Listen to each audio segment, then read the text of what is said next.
ten siam chan an ni zia ang zelin an mo phurna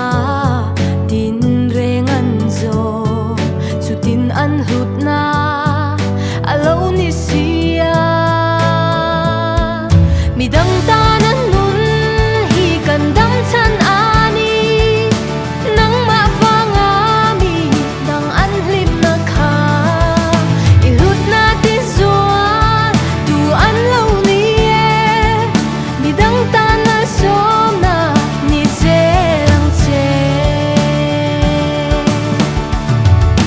ni le arsi kha den an ta nan eng no fa lui khur suana ma dui sik a in ngai hek lo thei kumin a ra ai ngai lo midang tan mal som na an lo ni zok si midang tan an nun hi kan dang chan ani nang ma wanga mi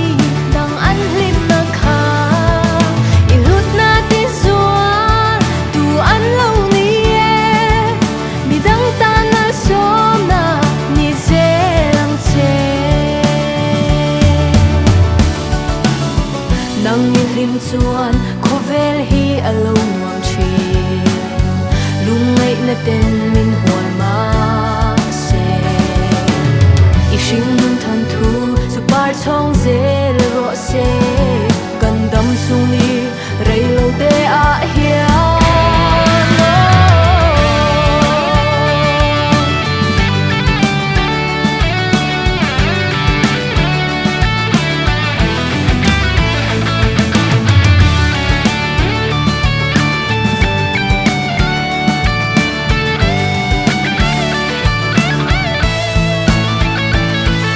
midang tan an nun hi kan dam chan ani nang ma wanga mi dang an hlim na kha